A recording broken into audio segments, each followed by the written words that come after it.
então, Colossenses capítulo 1, versículo 3, está escrito assim: sempre agradecemos a Deus, o Pai de nosso Senhor Jesus Cristo, quando oramos por vocês, pois temos ouvido falar da fé que vocês têm em Cristo Jesus e do amor que vocês têm por todos os irmãos, por todos os santos, por causa da esperança que lhes está reservada no céu, a respeito da qual vocês ouviram por meio da palavra da verdade, o Evangelho, que chegou até vocês.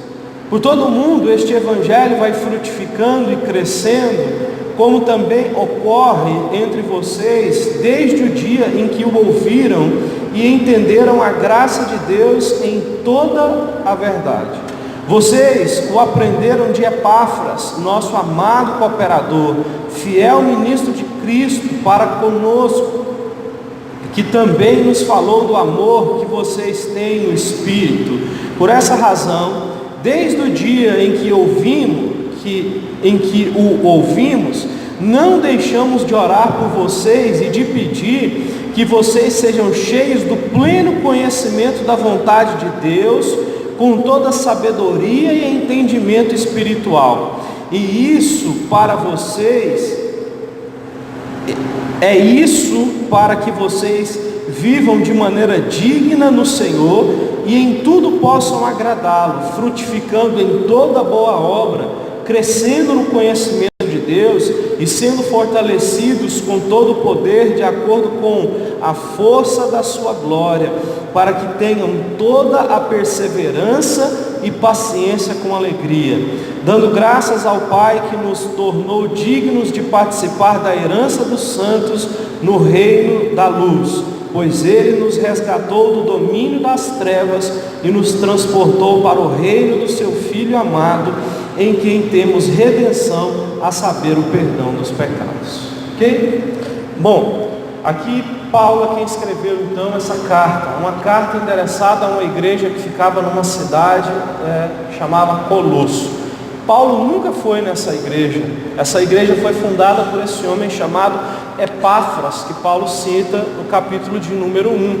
Mas mesmo assim, Paulo ele escreve então essa carta para ajudar aqueles irmãos a crescerem espiritualmente.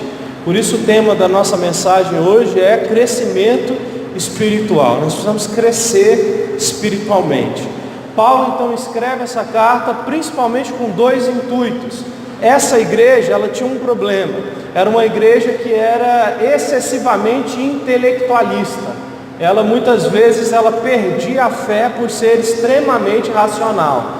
Paulo vai escrever contra isso, né? Enquanto outras igrejas as pessoas eram extremamente irracionais, essa era uma igreja que as pessoas buscavam muita intelectualidade e simplesmente se afastavam da fé verdadeira em Cristo Jesus, porque elas cresciam no conhecimento e aí para elas se tornava então difícil crer na simplicidade do Evangelho.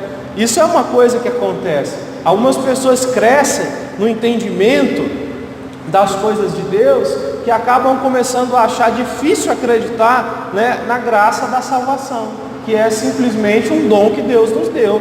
A salvação é de graça, você não precisa comprar, você não precisa conquistar. E hoje em dia nós temos pessoas que acham que só há de ser salvo quem conhecer todas as doutrinas da Bíblia. Mas a palavra de Deus diz que a salvação é um dom que Deus nos dá, é uma dádiva espiritual. Paulo escreve também essa carta para falar contra outro tipo de problema que havia lá, que eram os falsos mestres que se levantavam. E esses falsos mestres se levantavam, tentando trazer às pessoas um excessivo apego a rituais e cerimônias. No sentido de que as pessoas tinham que se preocupar muito com os dias da semana, os dias do mês. É nesse dia que se pode adorar a Deus, é nesse dia que não pode. Queria então prender as pessoas no cerimonialismo. Então ele escreve essa carta para dizer que o nosso Senhor Jesus Cristo, Ele nos deu liberdade e a nossa adoração é em espírito e em verdade. Nós não estamos presos nos dias. O próprio Senhor Jesus diz que o sábado foi criado para o homem, não o homem para o sábado. Não é eu que devo servir ao dia de sábado, é o dia de sábado que serve para mim, que sou o quê? Uma criatura do Senhor, né? Criado à imagem e semelhança do Senhor. Então Paulo vai escrever isso. E aqui no capítulo 1 é muito interessante, porque o que mais chama a atenção, o texto base, áureo aqui do capítulo 1, é o verso de número 13. Então ali de baixo para cima, diz o seguinte: pois ele nos resgatou do domínio das trevas e nos transportou para o reino do seu Filho amado, em quem temos redenção, a saber, o perdão dos pecados. Paulo está dizendo para essas pessoas que o crescimento espiritual, ele só acontece quando nós entendemos que foi Cristo quem nos transportou do reino das trevas para o reino da maravilhosa luz. Não somos nós que nos transportamos. Como que essa igreja queria se transportar para o reino da luz? Através do intelectualismo e do cerimonialismo. Eles queriam então, através da inteligência dos conhecimentos espirituais, né, até conhecimentos gnósticos, e através do seguir cerimônias, aquele negócio ajustadinho, aquela cerimôniazinha, tem que ser assim, assim, assado. E aqui Paulo está deixando claro que a nossa libertação e o perdão dos pecados que nós recebemos foi porque Cristo nos pegou e nos tirou de uma posição espiritual e nos colocou em outra. Ele nos tirou do reino das trevas e colocou no reino da maravilhosa luz. Isso quer dizer uma coisa, quer dizer que nós estávamos espiritualmente mortos, nós não conseguíamos nos trocar de lugar espiritual, não tinha jeito. E Cristo então veio, né, nessa terra e pagou o preço na cruz, trazendo a justificação pelos nossos pecados, trazendo assim o perdão, como diz o apóstolo, e nos tirando então deste lugar de morte espiritual, né, e nos trazendo para o reino da luz. E agora nós conseguimos ver. E aí Paulo vai explicar como nós conseguimos ver. Verso de número 3 que nós lemos diz: sempre agradecemos a Deus, o Pai do nosso Senhor Jesus Cristo, quando oramos por vocês. Aqui só uma coisa interessante, o texto diz que Paulo sempre, né, ele juntamente com os irmãos, sempre agradece a Deus, o Pai do nosso Senhor Jesus Cristo. É preciso que eu e você entendamos uma coisa: Jesus Cristo não é menor do que Deus, e Deus não é menor do que Jesus Cristo. Nós cremos num Deus só, que é a Trindade Sagrada. E a Trindade Sagrada é feita por 3 pessoas, mas que elas são indivisíveis, não é? Pai, Filho e Espírito Santo. O Espírito Santo não é menor que Jesus, Jesus não é menor que Deus, Deus não é maior do que o Espírito. Eles são 3 em um só. Isso é um mistério espiritual. Então o fato de Paulo dizer que ele sempre dá graças a Deus pelo nosso Senhor Jesus Cristo, não quer dizer que ele está colocando Deus numa hierarquia superior. Nós devemos sempre orar a Deus no nome de Jesus. Jesus, ele é Deus, e ele está à direita de Deus Pai no céu. O Espírito Santo está na terra, dentro do coração dos eleitos, dos que foram chamados pelo Senhor. Então tome muito cuidado com isso, porque existem algumas pessoas que acham que Deus criou Jesus. Não, Jesus é eterno, ele não foi criado por ninguém, ele é soberano, ele sempre existiu. Jesus, ele é Deus que veio na terra para o quê? Encarnar e se colocar no nosso lugar e pagar o preço pelos pecados daquele que o Pai tinha escolhido. Então, damos sempre graças a Deus, ao Pai de nosso Senhor Jesus Cristo, quando oramos por vocês, pois temos ouvido falar da fé que vocês têm. Uma coisa é importante a gente entender: quando se fala de crescimento espiritual, quando existe um crescimento espiritual de verdade, existe o ouvir falar dessa fé que avança. Paulo nunca tinha visitado essa igreja, nunca tinha ido nesse lugar, mas ele tinha tido notícias da fé que essas pessoas tinham. Quando a nossa fé cresce, de alguma forma ela vai ter que se manifestar a ponto das pessoas verem. Se eu não me engano, foi o C.S. Lewis que escreveu. Ele disse assim: se Deus está na sua casa, pode ter certeza que logo seus vizinhos saberão. Então isso é uma coisa séria. Quando o crescimento da fé existe, essa fé começa a se manifestar onde a gente passa. Então Paulo ouviu falar a respeito da fé desses irmãos e começou a orar por eles, justamente porque teve o conhecimento de que a fé deles estava crescendo. Isso é interessante então, porque a oração de Paulo, ela começa a acontecer quando ele tem boas notícias do fruto da fé daqueles irmãos. Olha que coisa então maravilhosa, não é, que nós temos que entender. Nós precisamos manifestar fé, não é? E na manifestação da nossa fé, o Senhor Deus vai levantando pessoas para orarem por nós, e isso também vai nos ajudando no nosso crescimento espiritual. Então, desenvolva a sua fé. Paulo vai explicar como eles desenvolveram a fé, e eu já te mostro aqui. Mas a nossa fé, alguém precisa ouvir falar dela.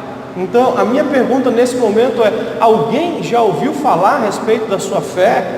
Ou você simplesmente é alguém que anda e ninguém sabe de onde vem, nem para onde vai, no que crê, quem é o seu Deus, tem vergonha de falar sobre o Senhor?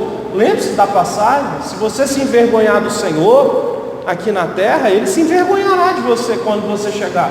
Então, nós não temos que ter vergonha do nosso Senhor Jesus Cristo, não é? Pelo contrário, nós devemos ter muita gratidão.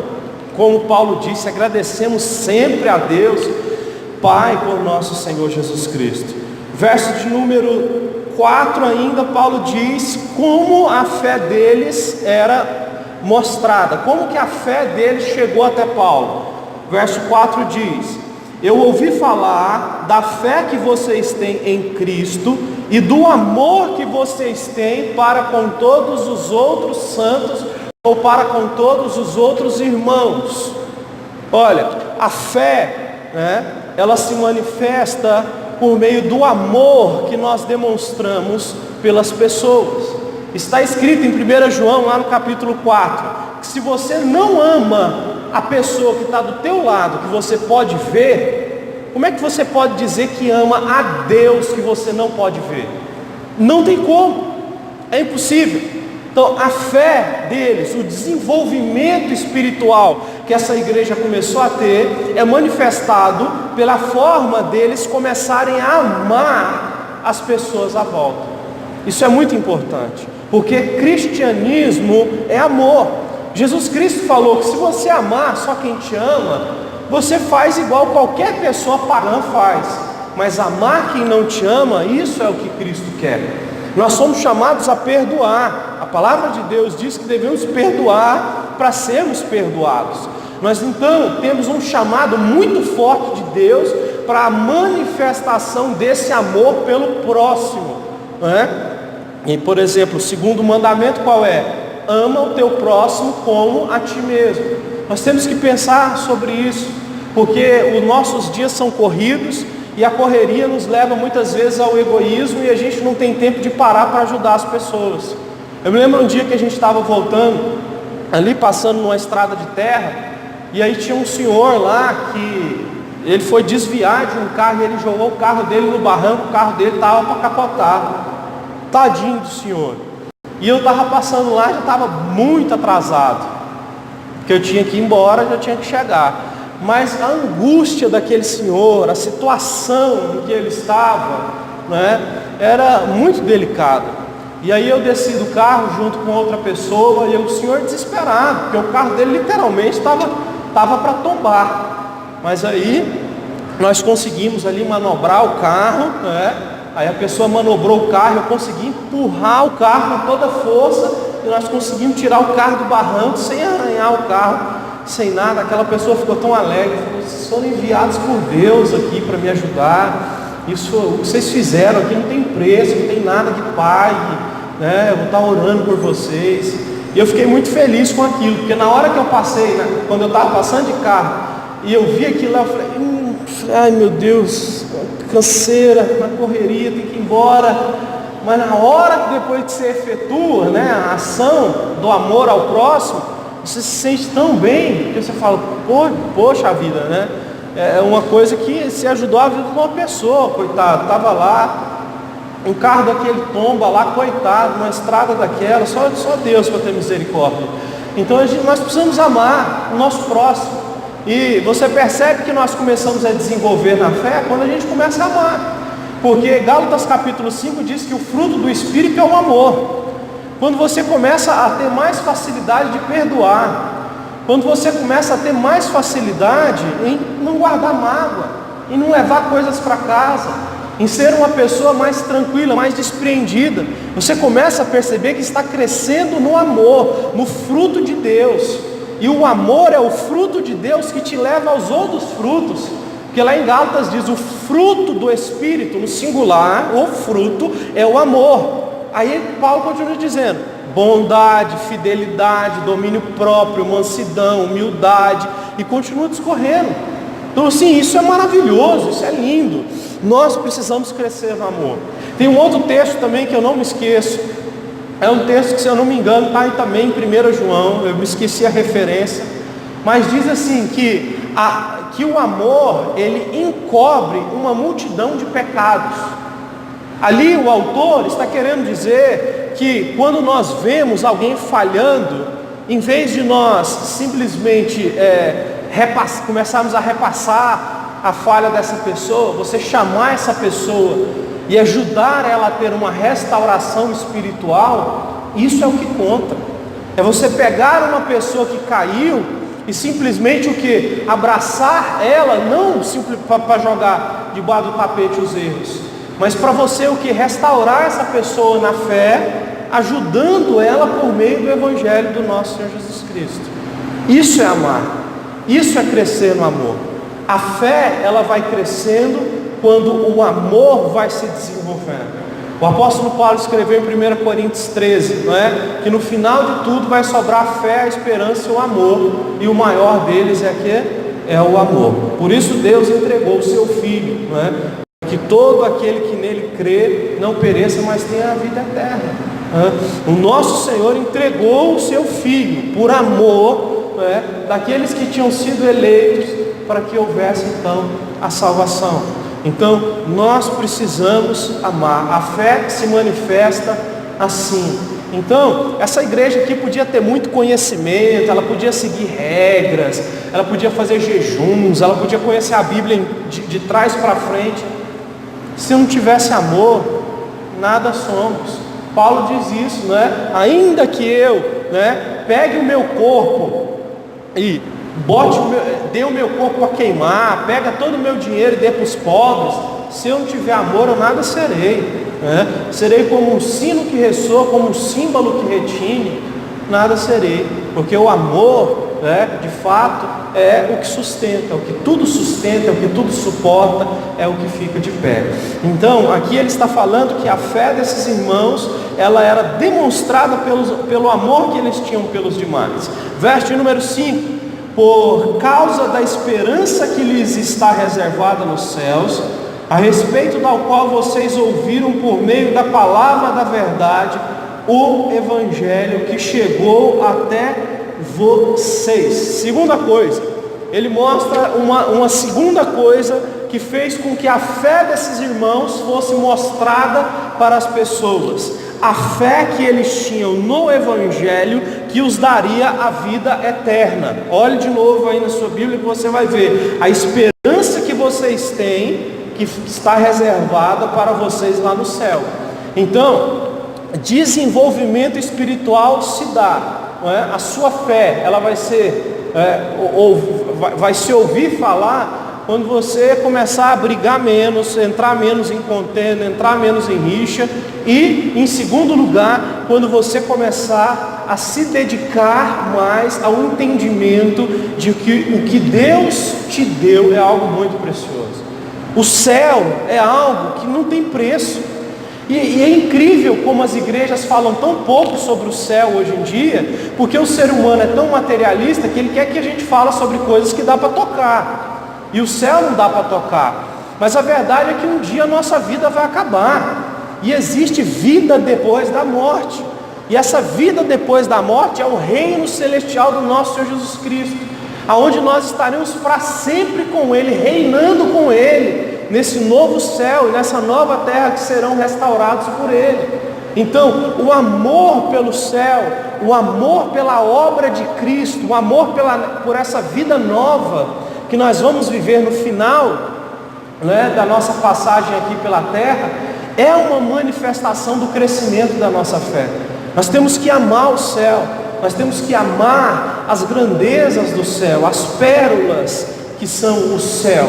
O céu é algo que não dá para se compreender. Paulo mesmo diz: o que o olho não viu, o que o ouvido não ouviu, o que não entrou no coração humano, é o que Deus tem preparado para aqueles que creem e amam Ele. É o céu. Ali ele está falando sobre o céu. Nós não podemos perder essa perspectiva. Se você perde a perspectiva da grandeza do céu, a morte começa a ganhar volume de peso e de medo no teu coração. O medo da morte cresce à medida em que o tamanho do céu diminui na nossa mente e no nosso coração. Nós temos então que tomar cuidado com isso. Nós temos que nos lembrar do céu. Nós temos que ler sobre o céu nas Escrituras. Leia Apocalipse 21, leia Apocalipse 22, leia Paulo falando sobre a ressurreição em 1 Coríntios 15. Existe algo tão maravilhoso que nós vamos viver lá em cima, que não se compara a nada que a gente vive aqui embaixo. Isso não quer dizer que a gente tem que parar de querer viver. Não tem nada a ver. Nós temos que continuar querendo viver, ser alegres, pregar o Evangelho, amar a vida. Mas nós temos que entender que depois dessa vida existe algo extremamente melhor.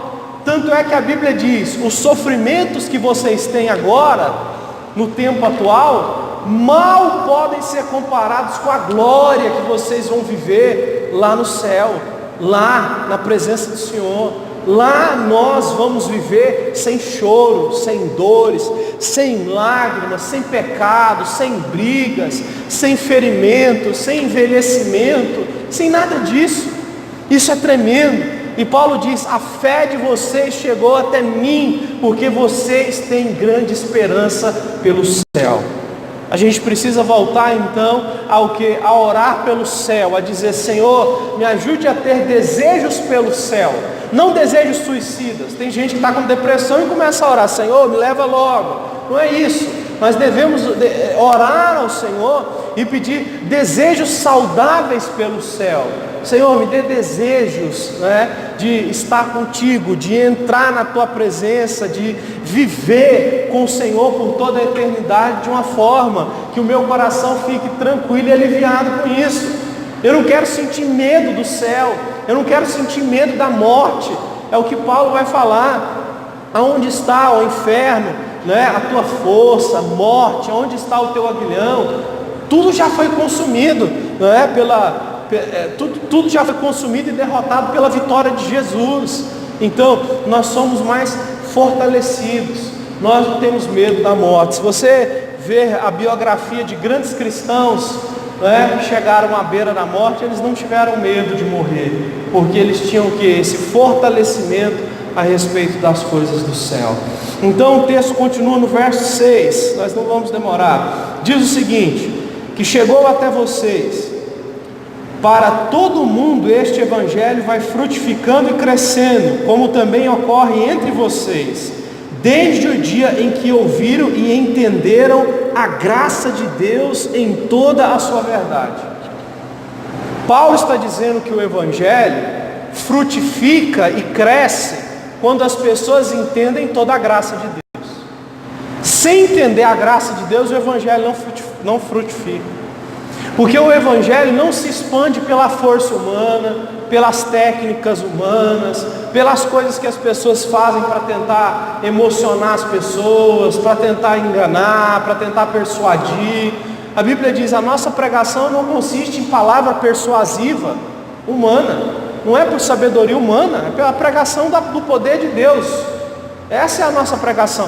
Então Paulo diz: quando há o entendimento da graça, há a frutificação do evangelho. Nós precisamos entender mais sobre a graça. A graça é um favor que nós não merecemos. A graça é algo que vai de confronto com a nossa força própria, porque nós tentamos resolver a maioria das coisas nessa vida pela nossa força. Nós tentamos resolver a maioria das coisas, né, na força do nosso eu, na brutalidade das nossas ações, mas a graça de Deus é o que nos fortalece. E a gente vê a manifestação dessa graça se desenvolvendo, principalmente quando as pessoas ficam fracas. Quando elas enfraquecem e elas já não têm mais como lutar, elas oram a Deus e dizem: ó Senhor, eu não consigo. E Deus diz: a minha graça agora vai se manifestar. A minha graça agora vai entrar em cena, e você vai entender o que é mais forte do que as suas mãos, o que é mais forte que a sua inteligência, o que é mais forte do que os seus projetos, o que é mais forte do que tudo que você pode fazer. Entender a graça de Deus para a salvação, entender a graça de Deus para o nosso fortalecimento, é o que faz com que a palavra de Deus se expanda, com que pessoas se convertam. Já viu essas pregações em que as pessoas dizem, né, se converta, vá para o céu, arrependa dos seus pecados, senão você vai para o inferno, seu pecador desgramado. Tem umas pessoas que ficam pregando assim na rua, não é? Nós pregamos a graça de Deus no sentido de que nós sabemos que deve haver arrependimento, mas pregamos a graça porque sabemos que não somos nós que vamos convencer as pessoas com a entonação da nossa voz, com a nossa gritaria, com o que a gente fazia. A gente prega a palavra e sabe, como diz lá em João 16, verso 8, que é o Espírito do Senhor que convence as pessoas do pecado, da justiça e do juízo, e elas começam a mudar, então, por causa do Espírito que vai se manifestando e tocando e modificando o coração delas. Isso é algo maravilhoso. Então ore ao Senhor e diga: Senhor, eu quero me entregar à graça. Eu cansei de lutar contigo. Porque não entender a graça é lutar contra o Senhor, é tentar ficar de pé espiritualmente pela força do próprio corpo. Mas a Bíblia diz que maldito é o homem que confia na sua própria força, que faz o seu braço carnal sua força. Jeremias 17:5. Então devemos confiar na graça de Deus para ficarmos de pé e para falarmos de Jesus e vermos as pessoas sendo tocadas. Quando você descansa o seu coração sobre alguém que você simplesmente prega o Evangelho para essa pessoa e diz: Senhor, eu quero pregar por meio da graça, aí você começa a ver resultados. Porque a maioria das pessoas, elas pregam, mas meio que numa tentativa de forçar os outros, não é? Forçar as pessoas a crerem. Não adianta. É Jesus que faz a obra, é Jesus que tem o poder de manifestar todo o poder para transformação, conversão. Então diga: Senhor, eu quero pregar na graça. Então dessa forma vai ter o frutificar, como diz aqui o texto sagrado. Então, e ele diz o seguinte: por todo o mundo esse evangelho vai te frutificando e crescendo, como também ocorre entre vocês, desde o dia em que vocês ouviram e entenderam a graça de Deus em toda a verdade. Então tem que entender a graça. Se você não entende ainda a graça, a gente vai começar os grupos de estudo aqui na igreja, todo sábado às 6 da tarde, todo sábado às 6 da tarde, você pode vir, é o estudo bíblico, é de graça, ninguém paga nada, você tem a oportunidade de perguntar, não é um culto, é um estudo bíblico. A gente vai aprender mais. Se você tem desejo de aprender sobre coisas importantes das Escrituras, eu já te convido já de antemão, venha então, vai ser muito importante. A graça é um dos temas que nós temos que aprender mais, nós temos que nos aprofundar nele. Então, está aí um tema para a sua oração: Senhor, me ajude a entender a graça, porque só há frutificação quando há entendimento da graça. Verso de número 7. Vocês o aprenderam de Epáfras, nosso amado cooperador, fiel ministro de Cristo para conosco, que também nos falou do amor que vocês têm no Espírito. Por essa razão, desde o dia em que o ouvimos, não deixamos de orar por vocês e de pedir que sejam cheios do pleno conhecimento da vontade de Deus, com toda a sabedoria e entendimento espiritual. Olha só, isso aqui é interessantíssimo, porque a vontade de Deus, isso é uma coisa que tanta gente procura, seja nas igrejas malucas, nas igrejas boas, as pessoas elas estão sempre perguntando: qual é a vontade de Deus para a minha vida? Qual é a vontade de Deus para a minha vida?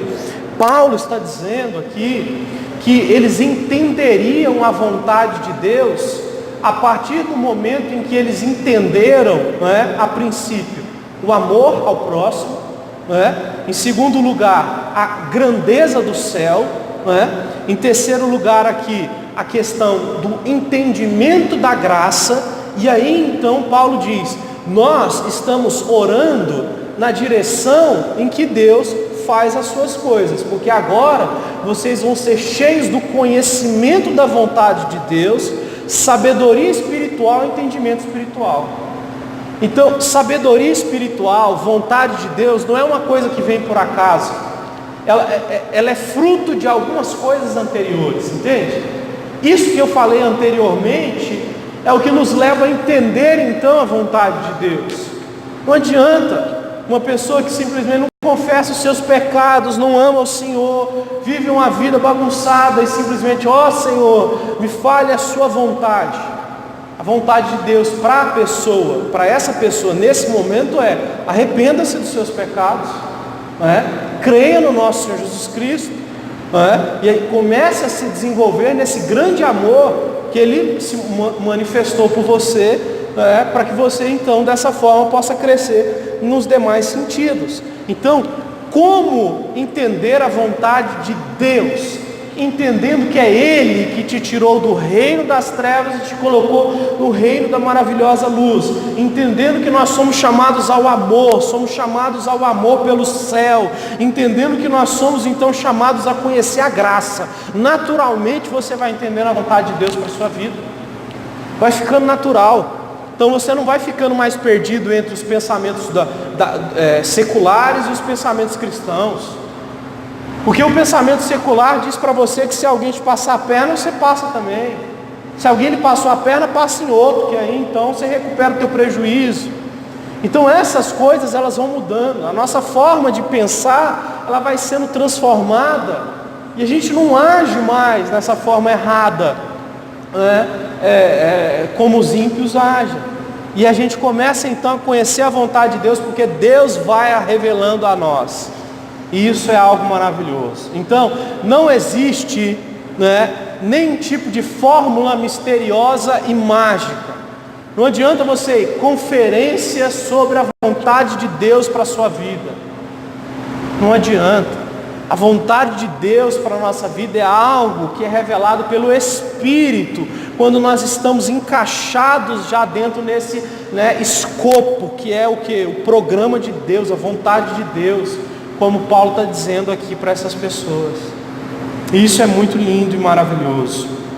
Verso de número 10, indo para encerrar: pois é isso, para que vocês vivam de maneira digna no Senhor, e em tudo possam agradecê-lo, frutificando em toda boa obra, crescendo no conhecimento de Deus, e sendo de acordo com a força da sua glória, para que tenham toda a perseverança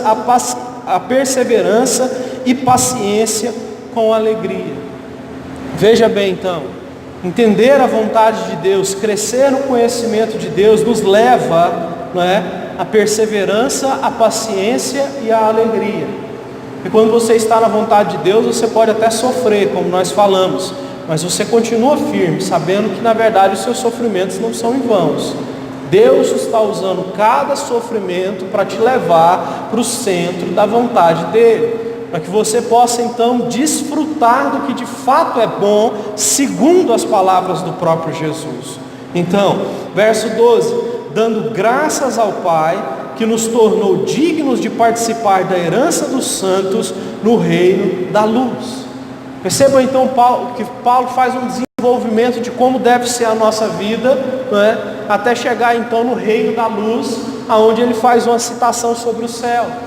Nós devemos viver dessa forma então, conhecendo a vontade de Deus, caminhando em paciência, caminhando em perseverança, crescendo na plenitude do conhecimento espiritual, entendendo as coisas do Senhor. Crescimento espiritual é isso. E assim, eu acho fantástico esse texto, porque, como eu disse, Paulo está combatendo duas coisas. Ele está indo contra o intelectualismo e contra o cerimonialismo. Ele está mostrando então que é pela fé realmente, não é? Então aqui é oração, é oração e o entendimento correto sobre esses termos que ele está citando, que faz toda a diferença. E aí ele cita o último texto, que foi o que eu falei a princípio: pois ele nos resgatou do domínio das trevas e nos transportou para o reino do seu Filho amado, em quem temos a redenção, a saber, o perdão dos nossos pecados. Então, nós temos os nossos pecados perdoados e andamos na luz, enxergando, vendo, não é? Por causa de Jesus, e não porque a gente é bom, não é porque a gente faz boas obras, é por causa de Jesus. Isso é maravilhoso. Então, a gente encerra aqui dizendo que o Senhor quer nos dar crescimento espiritual, mas o crescimento espiritual não vai vir quando você começar a ficar louco e dizer: ai, acho que eu tenho que crescer espiritualmente, vou fazer um jejum, ai, eu acho que eu vou ali naquela igreja, está tendo uma campanha ali, ai, agora eu vou fazer o que mais? Vou fazer 2 jejuns ao mesmo tempo, ai, agora eu vou ler toda a Bíblia em um mês. Tem gente que começa a entrar em desespero, querendo crescimento espiritual, não é? Crescimento espiritual, então, não é assim que funciona, não vem desses termos. Aqui, Paulo está citando, não é? E aí, o resto do livro de Colossenses vai falar sobre a supremacia de Cristo, sobre a grandeza de Cristo. Entendendo, então, a graça, você vai entender a grandeza de Cristo e vai, então, continuar se desenvolvendo. Você pode se colocar de pé para a gente fazer uma oração? E a nossa oração vai ser essa, então, ao Senhor: que Deus nos ajude, a crescermos na fé, mas crescemos na fé de forma espiritual, forma de Deus. Pastor, eu não sei, eu não entendo a Bíblia direito. Vamos orar, começa aqui na nossa oração. Vamos orar, vamos continuar aprendendo. A igreja disponibiliza os cultos. Você pode conversar comigo aqui, a gente pode orar juntos. Vai ter os estudos na igreja, tem os cultos. Nós estamos aqui para crescer. Deus é quem faz essas coisas. Se você puder, feche os seus olhos, por favor, para a gente fazer uma oração.